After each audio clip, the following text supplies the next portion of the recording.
Hello, everyone. Thanks for joining us again. Welcome along. So glad you could be with us. I'm Andrew Charlton, and this is EUROCONTROL Aviation StraightTalk Live. This is the program where we talk about what's going on in the aviation industry at the moment in these very troubled times, what it is that we can do, what it is that we are doing, and how it is that we will build back better. And once we've built back better, what does better look like? It's a topic that ranges across all of aviation. It's not just about airlines. It's not just about airports. And today we're going to talk to one of the absolute lions of the aerospace industry, of the entire aviation industry, the CEO of Airbus, the largest airframe manufacturer in the world, of course, Mr. Guillaume Faury. And I'm delighted that he can be here and can share with us his views on what's going on and what happens next. A lot of things to talk about, of course, but as ever, first, I'm going to ask the Director General of EUROCONTROL, Mr. Eamonn Brennan, if he'd bring us up to date with the current market outlook. Thank you very much. Good afternoon. Welcome to the latest edition of Straight Talk from EUROCONTROL here in Brussels, and a special welcome to Guillaume, CEO of Airbus, and Andrew, of course, who will do the interview for us. Today, it's interesting to look at the way the market has developed over the last number of weeks. And you can see that, by and large, we've had a marginal increase. And I'm saying 19% because what's rising is cargo, what's rising is domestic operations, and, of course, the VFR flying season in Europe. But normal operations are still severely impacted by the pandemic. I think it's also worthwhile just to have a quick look at who the top 10 airlines have been over the last week compared to 2019.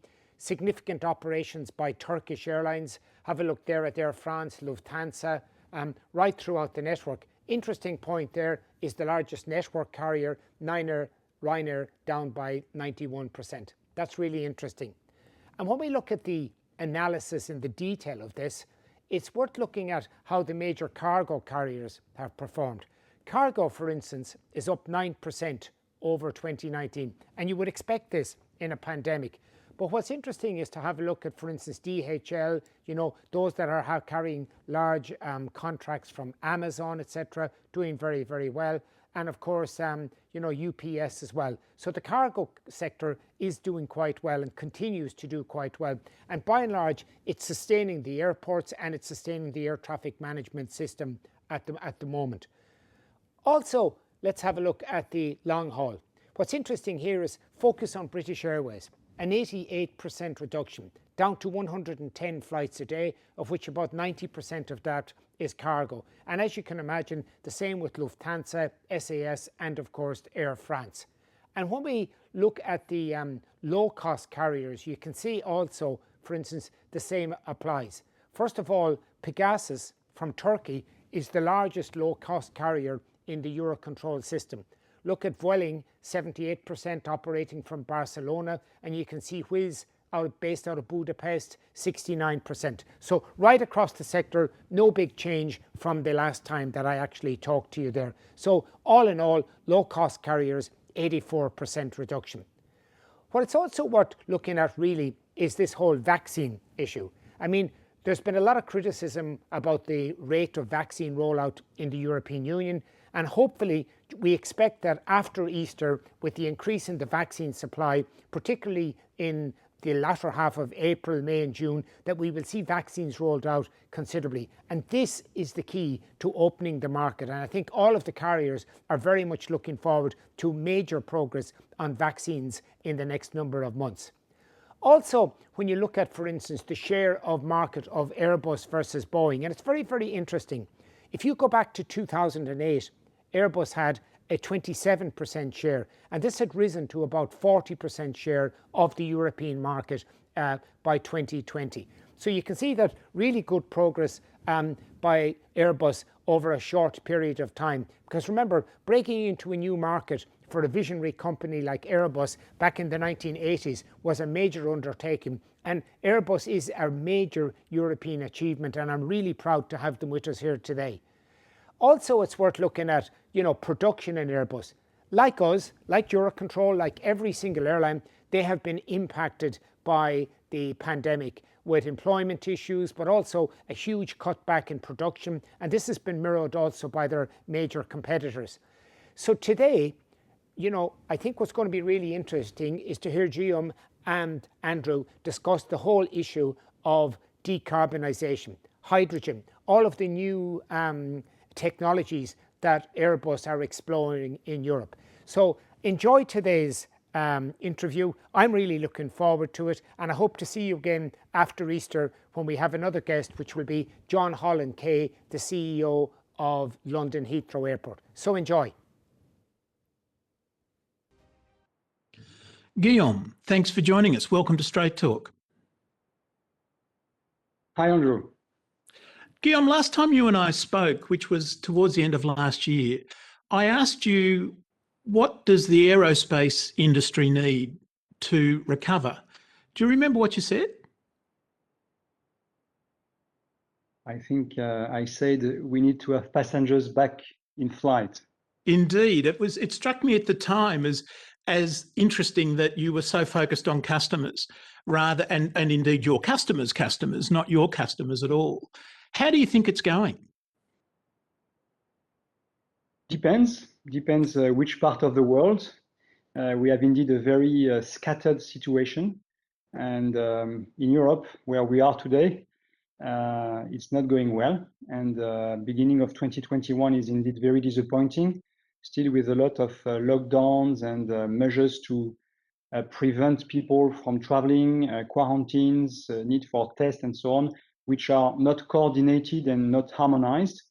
And the changes in space and in time make it very difficult for passengers to plan to fly and to travel. If you look at the US, things are recovering. In Asia, in particular in China, things are going quite okay for regional traffic. Obviously, the international traffic, it's still very low. And if we want to have a couple of rough figures, just to have orders of magnitude in mind, for international traffic, it's roughly 20 to 25% of what it was in 2019 that we use as a reference. In the US, we are above 60%, probably between 60 to 70% for the regional traffic. In China, the regional traffic is at slightly more than 100% of what it was in 19 already. And if we look at Europe, we are in the ballpark of 30 to 40%. So it shows that Europe is by far the region where the impact on traffic still beginning of 2021 is the toughest. Airbus is an extremely international company. I mean, it sells to airlines all over the world. How important is the European market to you then? It's important. You have US, Europe, China, Asia and China, Middle East, South America, and then Africa, which is much smaller. So Europe is an important part of our market, probably something like 15% in number of deliveries. So it's very significant. Right. So how did Airbus react when the COVID pandemic struck? What sort of internal measures did you take? Well, it was a shock on the supply, on the demand at the same time. It was difficult to have people coming to the office or to the plant for working. So we organized a crisis cell with the executive management of the company, meeting virtually and later physically for some of them in Toulouse every day. And then we reacted by first addressing the health issues and the health of people, of employees. That was the top priority, to try to understand what was happening. We've been quite lucky to have the first hit in China first with our Chinese operations. That gave us time to understand what the likely measures could be. And we used a lot what we have learned in China a bit ahead of the rest of the world to deploy our measures. So first we addressed the health issue. Then we looked at the supply chain, and to address all the stakes, the concerns, the questions, the issues with the logistics was very short term. We looked at the demand and trying to figure out as quickly as we could what would be the impact, what could the impact be for 2020. We went to the financial markets to raise liquidity, and that was a very important part of what we did very early in the crisis. To be able to manage the downturn being safe on the liquidity side, and this has been very helpful. And a couple of weeks later, we were producing again at new rates. We negotiated with customers based on their individual request, demand, and their own understanding of the situation. Deferrals, postponement of PDPs, and reorganizing the flow of money and planes and services as well with customers to help them manage the situation, because we were all hit at the same time. It's incredible the global scale of that crisis at the same time for everybody in the industry. And we reorganized our supply plans as well to give visibility to all suppliers. We really wanted to define a certain level of stability for everybody to be able to plan and to organize. And this is finally what worked quite well in the second quarter of 2020. Then moving forward, we went from adaptation to adaptation, but that was basically what we did in the second quarter of 2020 that gave the pace for where we are today. Really quite an extensive and full-ranging response. But even in the crisis of last year, you did deliver some aeroplanes, didn't you? We delivered 566 commercial planes, which is 35% less than what we did in 2019. I'm almost trying to work out who wanted new aeroplanes last year. I thought everything was about not flying and not having aeroplanes. Well, people take delivery of planes not for the flight of tomorrow. They take planes for a long period of time. The lifetime of a plane is between 20 to 30 years, and it's a long lead time product. So still many airlines were looking at the 2020 situation with the perspective of the recovery and going out of the pandemic. And we saw as many ways of dealing with the pandemic short term as airlines, and even they had to adapt over time. So with some airlines, we had 2, even sometimes 3 rounds of discussion, negotiation to see how to rearrange the pre-delivery payments, the delivery of the planes, and those kind of things. And we were helped, the industry was helped with a lot of financing, mainly from the lessors, but not only, to be able to support airlines without impacting their balance sheet at the moment, where they had to take delivery of planes. So what is your prediction? What do you think the airlines are going to look like 5-10 years from now? Well, I think everybody is looking at when will the recovery really be there? Then is there any long-term impact of the pandemic on the shape of the demand, be it for leisure, for what we call VFR, visit friends and relatives, or business travel? Not everything is clear, and airlines and everybody in this industry is trying to figure out what this new demand will look like. But I think it's reasonable to say it will be not very different from what it was before. And then the time it takes to be back to 2019 figures is really what we are trying to understand better. And we think on the single aisle business, on the narrow body planes, it's probably going to be around 2023. And for the wide body business, 24, 25, we don't really know. There is more uncertainty on how fast and how strong the international traffic will recover. But on the wide body business, obviously, I can't not ask you about the A380, the ultimate wide body aeroplane, perhaps. A glorious piece of engineering, incredibly quiet. But even when the industry recovers, you're not looking at wide body aircraft of the sort of size and magnitude of the A380 again, are you? We have decided to stop the production of the A380 in late 2018, I think. And we've been quite lucky that it happened before we were hit by the pandemic, because we've seen some sort of acceleration of the trends in the pandemic. Our wide body business now is supported by the 330neo and the 350, which are twin engine planes, and we think these are excellent planes for the future. The 380 will continue to fly, and it will probably remain the aircraft of choice for many, many passengers, because it is indeed a fantastic flight experience for passengers. But the production is finished, so it will be now about supporting those planes as long as possible. And I'm sure many people will try to and will want to fly the 380 for what it is. Sometimes more the plane than the destination when it comes to the 380. Yes, the production phase of the program is clearly behind us. Right. And so the future of the long haul fleet effectively is going to be the 350 and to some extent the 330 Neo, you think? 330 Neo and 350, yes, with different positioning of the two planes. Right. The other aeroplane that has really done well for you, dare I say, in the last little while seems to be the A321LR, which is a narrow body aeroplane on the long haul fleet or the long haul routes, the long haul market. Do you see that as a trend that we're going to see more of? Indeed. We've been very happy with the commercial success of the LR, the long range version of the 321.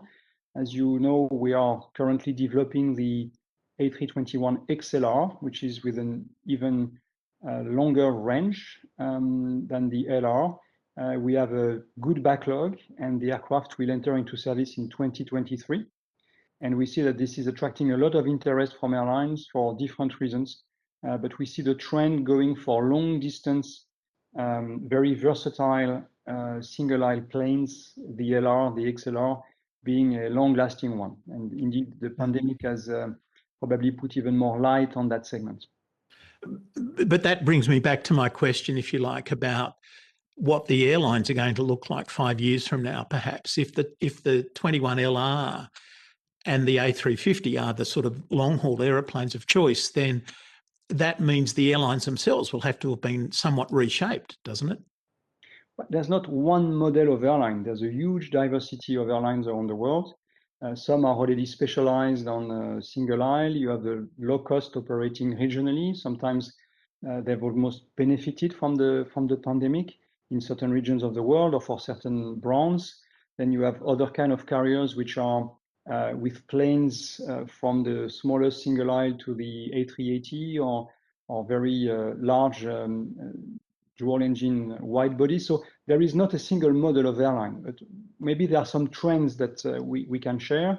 First, they look at the post-pandemic situation with smaller modules. They want to have more versatile planes so they can have more agility, managing the seasonality of the demand or reshaping their network as things are moving. They want to have less expensive assets. They want to be able to open new routes, and sometimes they start with thin routes, and therefore starting with a long-range single aisle is a good way to test a route, potentially putting a wide body at a later stage. So we see this need for agility and lower exposure when it comes to the assets themselves. But it goes therefore with the leasing market on the one hand, and what I call smaller modules or adaptable planes like the 321, and that's the kind of things we see. Right. So what you're painting, though, I think, is an image of the airlines that is somewhat different to the image of the airlines in 2019. Even if all it is, and I think you said this, is an acceleration of the trends that we were seeing anyway, that trend, those trends are going to accelerate very quickly now, aren't they? Again, very different situations, airline by airline, and depending on the regions. We see some airlines coming stronger compared to their competition after the pandemic. For some areas of the world, like Europe, we're still not out of the woods, and airlines remain a bit in a wait and see mode, trying to limit their cash out to be prepared to accelerate again. We think there will be even more diversity of situations after the pandemic than we had before, and it was already a lot before the pandemic. So I think it's very difficult to say the airlines will. We have to say this airline, that airline, but not the same situation for all of them. Right, interesting. What about the lessor market? Because clearly lessors are an important part of your customer base, leaving everything else aside. Do you see much change or much reorganisation there? We've seen recently the move with GCAS and AirCap, and it's a very important mega merger. one. Yeah, big merger of the two big lessors in the market. Well, what I'd like to say is they've played a very important role in 2020 and will keep doing the same in 2021. They've maintained the ability to deliver plane, to take delivery this was extremely important in this very moment, also for the supply chain. And I think we have to look at the lessors as one of the enablers of the management, the decent management of the crisis. And they've played really a crucial role. And I think they play a growing role. When we compare the situation with what it was 10 years ago, they are now really completely part of the industry. They own a very large number of planes. They move assets in a very professional way, and that's extremely important. It helps maintaining residual values for the assets, which has been very important in the pandemic. So indeed, the lessors, they really play a crucial role in that situation. Interesting. Can we move perhaps on to sustainability and the whole discussion around that? I read the other day that your largest competitor, Boeing, I suspect you're not allowed to use their name, but I am, so said that they're aiming to get their entire fleet of products flying on sustainable aviation fuel by 2035. You, on the other hand, have gone down a different road, haven't you? You've said you want to go to hydrogen power by 2035. Do you think hydrogen's the future? What about sustainable aviation fuel? I'd like to correct a misunderstanding. We are not saying it's hydrogen and it's not sustainable fuels. It's both.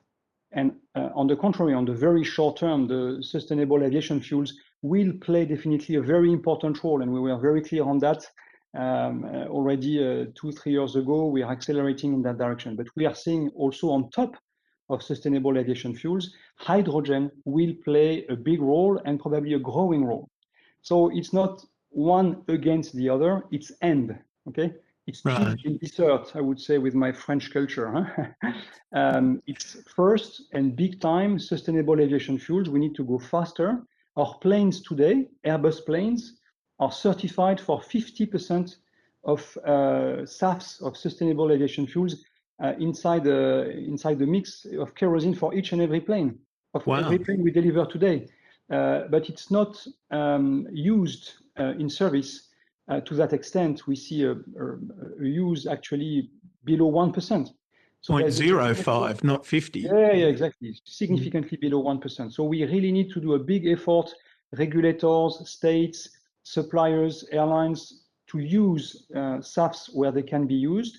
We want to go to 100% of use of SAFs on board airplanes, and you've seen that we've made recent flight tests to go in that direction. We are testing actually on an A350 on one side of the plane, on one engine, the 100% to learn and to collect data and to be able to go to that direction. But then at a later stage, we think hydrogen has also a big role to play. As with hydrogen, you don't release carbon in the air. Yeah. You release carbon in the air that you have taken in a way or the other from the air before. But still, you have carbon going in and out. With hydrogen, it's not the case. No, you do release water, though, of course, at very high altitude. But you have committed very strongly to your hydrogen committed aeroplane, you're planning. An aeroplane 0E. I'm hoping by 2035 you come up with a better name for it. And also some really interesting futuristic looking blended wing aeroplanes. How's that going? Do you think that's going to be a success? We think it's going to happen. These are the different architectures we are looking at, among others, but these are the main ones we're looking at for the future hydrogen planes. The blended wing is a very interesting concept because it's very well suited for high volume of fuel inside the airplane, which will be required for hydrogen. Right. You know, hydrogen is light compared to kerosene, but it's bulky. It takes a lot of volume compared to kerosene for the same amount of energy on board. And therefore, to go to a certain distance, you need more volume of fuel on board. And that's why we're looking at different architectures. But indeed, we think entering into service in 2035 makes sense because it gives us around 5 years to mature the technologies, and we're working on them now big time. Then you have sort of 2 years to prepare the launch of the program, which is what we do normally, to find the suppliers, to find the location for production, to fund the program, and then launch 27, 28, sort of 7-8 years later, you enter into service. And that's very likely, that's very credible. Now, it doesn't mean that all the solutions are on the table. Obviously, hydrogen is not a new technology, but hydrogen on planes means a lot of development, a lot of engineering. We will test a lot of different solutions to select the best one and make sure we can then turn it into a reliable, safe, of course, solution that can be certified and then entered into service. What we need as well is not only a plane, a good plane, is a regulatory framework. So we will need to work with regulators to define those new rules for those kind of planes. We need a level playing field for those regulations. That's why I'm very happy to see the US being back in the Paris Agreement and looking at climate in a very serious way. So we'll be together addressing those topics, and also China, with the President Xi Jinping having announced recently that China wants to be carbon neutral by 2060. And the third thing we need by 2035 are large quantities of decarbonized hydrogen at airports. And obviously, we are far from being there, but still we have 5 years to get there. And when we see the big momentum on hydrogen in many industries, we think that that's really good to see. That's very encouraging. Right. How do I say this politely? Airframe manufacturers have in the past failed to meet their original timeframes for the delivery of new aircraft. Did I say that neatly? Are you confident 2035 is really doable? Yes, we are. It doesn't mean we'll make it. It doesn't mean it will be a walk in the park. There will be many, many challenges. And well, even if we are late by a couple of years, that's not the point, because it's such a big revolution to decarbonize aviation that we will take the time it needs to do the right things. But 5 years for maturing the technologies is something very reasonable. And if we get there by 2025, we know we have the technologies in hands to be in service by 2035. It will be a first plane. It will take time before we transform all the fleet into fully decarbonized planes, but we need to start somewhere. And as I said before, in the meantime, we will make big use of sustainable aviation fuels, plus we will continue to reduce the fuel burn of planes, and there are other ideas than the plane itself to contribute to it. So it's a mix, it's a menu of solutions, and hydrogen is one of them. Right. What sort of changes would be necessary at the airports to accommodate hydrogen aeroplanes? Hydrogen fuel being made available. But would they need to change the way in which it's transferred, or would they need bigger tanks? As you said, it's more bulky than kerosene. Yeah, it will be a different supply system. You cannot mix it with kerosene. What is good with the SAFs, so-called drop-in, you can put it directly into the kerosene. It's a mix. You put it in your tank like you do when you refill at the station for your car. Well, for hydrogen, it's a completely different fuel. It will be liquid hydrogen, so the infrastructure will be very, very different from what it is today, and there will be the need for infrastructure investment. That's why it will not be something that will happen very quickly. That's why we believe it's not a big deal that we start small before going bigger at a later stage, because we will need to see this transformation of infrastructure at the airports. This being said, we are very happy to partner already with some airports, and including the ones we are not partnering with, which are working on implementing hydrogen storage at their place, to start by fueling buses and ground equipment that they would transform from conventional fuels, fossil fuels, to hydrogen as a first step to learn to use hydrogen at the airports. And this is already ongoing with some airports. So that's why it makes me very comfortable that it's doable by 2035 to have gone from kerosene to kerosene plus hydrogen to then liquid hydrogen, before we ultimately probably have only hydrogen on airports. But we are far from that situation. That's just the path that we are defining. Indeed. And whilst a number of the aeroplanes that you've so far prototyped for the hydrogen look like normal aeroplanes, the blended wing aeroplane is going to need quite a lot of change at the airport as well, isn't it, in terms of gates and piers and things like that? Not necessarily. That's something we're looking at and weighting the benefits and the downsides of a plane with a very different architecture.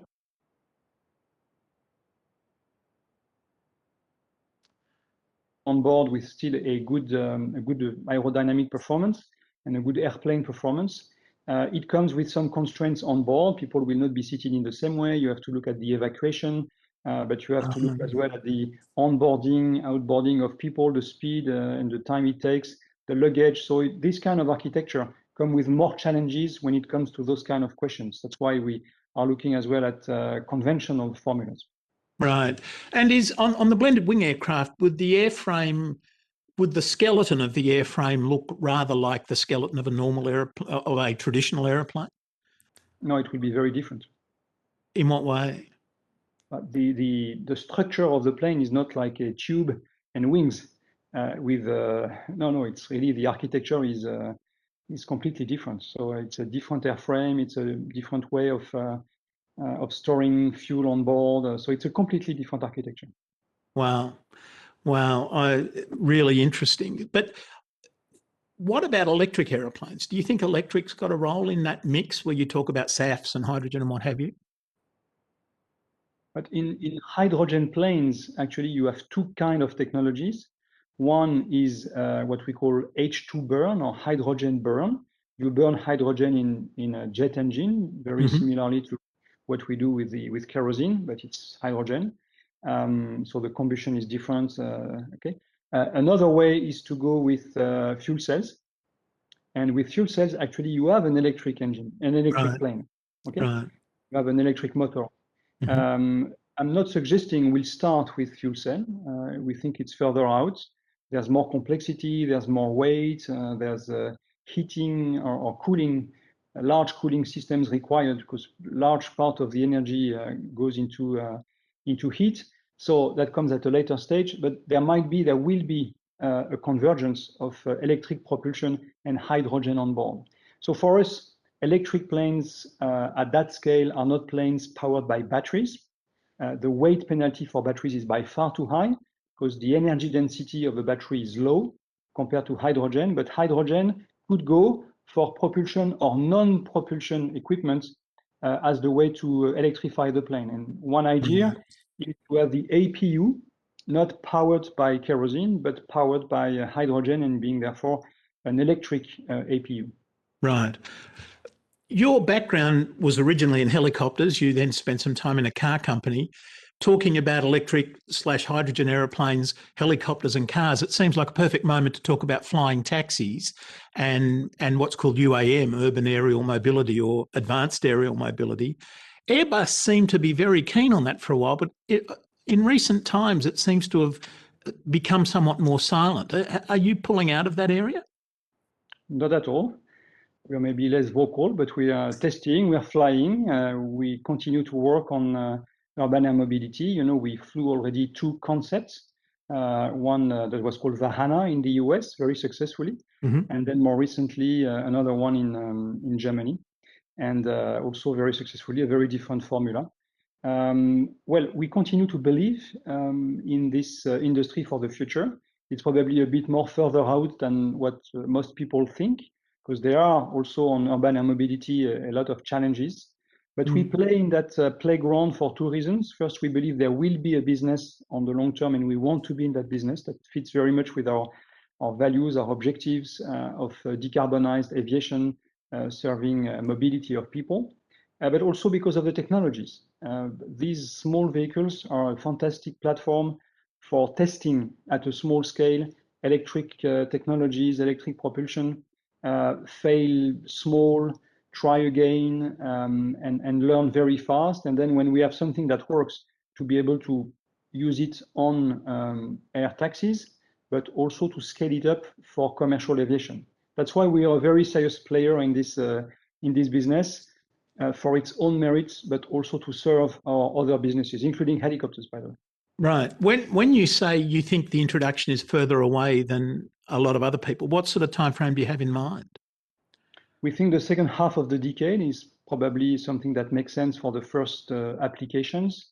It's good to have one or two objects flying, but before we have a real service that is in place with the regulation, with the public acceptance, something that has a business case that works, we think there is still time to mature all of this. But this will come. And I was saying 2-3 years ago, 2025. I say now the second half of the decade. So it just shows that it takes more time to mature. There are many concepts. A lot of people are investing in that segment, and not everybody will make it to the end. But it's a segment that is quite exciting for engineers and others. Well, indeed, indeed. I remember seeing some prototype or a drawing of a vertiport, as they're to be called, above Gare du Nord in Paris. And the target then was for the Paris Olympics of 2024. You're saying realistically we're going to go past that now, which fair enough, I suppose. No, I think the Paris 2024 objective remains as a date for demonstrating the vehicles and the technology, and to attract attention, and to sort of prototype and demonstrate what it could look like at a later stage at scale. Okay. Mm-hmm. So no, I think the Paris Olympic Games is still a very important milestone, and we like to think it's a good milestone to make demonstrations. Given your background, part of your background was in the motor car industry. Do you think it's interesting that so many car manufacturers are getting into the flying taxi, let's be gross, the flying taxi market? Well, I think we are not yet there. They are looking at it, and they're quite curious about what it could look like and whether it would take a bit in their business or complement their business. We've been discussing with a lot of car manufacturers to see how, and we started partnerships to see how this could make sense for both parties, but we've decided to go our own way. And there's a lot of things happening in this sector at the moment. Small companies, startups, SPACs, but also large car companies looking at it. It shows what we were saying before. It's a very interesting segment for the future. Right. Moving slightly away from that again for a moment, although of course UTM is a part of that as well. Before the COVID crisis, we had massive capacity crunches, certainly in Europe, that were driven by shortfalls in ATM and so forth. Is the pandemic and the downturn an opportunity for us to change the way in which we control aeroplanes, do you think? Yes, indeed. Why aren't we doing it? I wish we would have been faster on this. It's really a matter of coming together and agreeing. It's not rocket science. It's a bit more complex than what we might think, but still it can be done. And it's quite frustrating to see that we have a potential for more efficiency, less cost, less CO2 emission, which is at reach, and we are not doing it. So yes, I think it's the pressure coming from environment is another reason to accelerate on that side of the equation for aviation. Let's do it. One of the things Airbus suggested at one stage was flying in close formation, flying like a fleet of geese, if you like. Is that realistic? Yes, it is. Honestly, at the beginning, I was not very convinced, and I challenged my engineers and then listened to their rationale and to how this would be achieved. So we continue to work on it. It would require cooperation between airlines, but we have now understood what would the mechanism, what would the scheme look like, so they can share the benefits. And for long distance flights, it makes a lot of sense. It's also easier to control from an ATM perspective. So there are many benefits. It's not the ultimate solution, but it can be part of the solutions to significantly reduce the carbon emissions. So yeah, it's more likely to happen than not, in my view. Wow. I mean, I assume the lead aeroplane every now and then just sort of drops off and comes back to the back like cyclists on a track or something like that. No, it's the sharing on the cost by a compensating mechanism. You have one following the other one, and you stay stable for the whole duration of the flight information. Right. So of course the aeroplane at the front doesn't have to burn any more fuel. It's the same as he's currently burning. Yeah, so, exactly. Yeah. Right.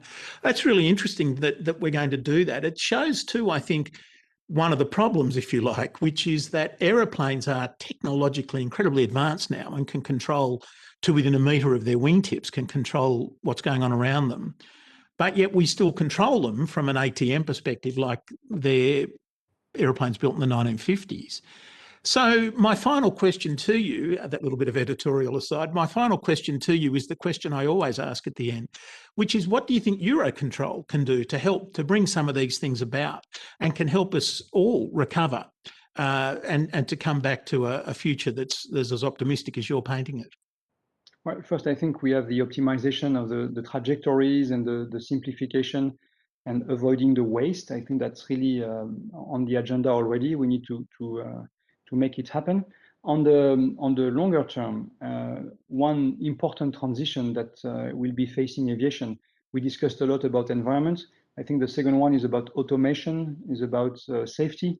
And we see the autopilots and the flight control systems, the fly-by-wire planes are by far safer than they were at the beginning because of the role of automation. And it means we have to find ways to have a dialogue between the plane and the ground, which is more automated, which is more consistent with computer times, IT times, where today it's like with the old phone and you speak to each other via the VHF, sort of. Obviously, we have to transition from pure audio to more digital ways of exchanging and then preparing single pilot operations and probably at a much later stage, fully automated planes, at least for a certain part of the flight. So there's a lot happening in the industry, in many industries. In aviation, I think we are super focused on safety and we have an incredible track record. When you think that we are flying passengers at 1,000 kilometers per hour, at 10,000 meters, minus 50 degrees Celsius, and that's the safest way to go from A to B, that's just amazing. That's why we have this still very conventional approach to air traffic management, but we need to combine the safety and the modernity to go to the next level. And that's really where we have expectations. Many governments have to be involved, regulators, OEMs, pilots, obviously airlines, and that's always the complexity of having that many stakeholders to agree on a change. But still, that's the challenge. One of the challenges we have ahead of us that would come with more safety, more reliability, punctuality of the flights, less fuel burn, less CO2. There's only positive sides. We need to go for it. There's only upsides. That's marvellous. That's wonderful. Can I say that's perhaps the most optimistic ending I've had to a Straight Talk so far, and I'm delighted that it was you, Guillaume, that gave it to us. Ladies and gentlemen, I'm sure you agree that was genuinely fascinating and a great insight into what's going on the aerospace side of the aviation industry. Our next Straight Talk, by the way, is on the 14th of April at 1100 with Mr. John Holland Kay. We'll be again looking at a slightly different angle in the aviation industry. That is, of course, the part of the airports. John is the CEO of Heathrow Airport, so I'm sure he's got some very interesting things to say with us, to us. So it leaves me only to thank Guillaume again on your behalf, and I shall look forward to seeing you when next we get together on the 14th. Thanks very much, and I wish you a very good day.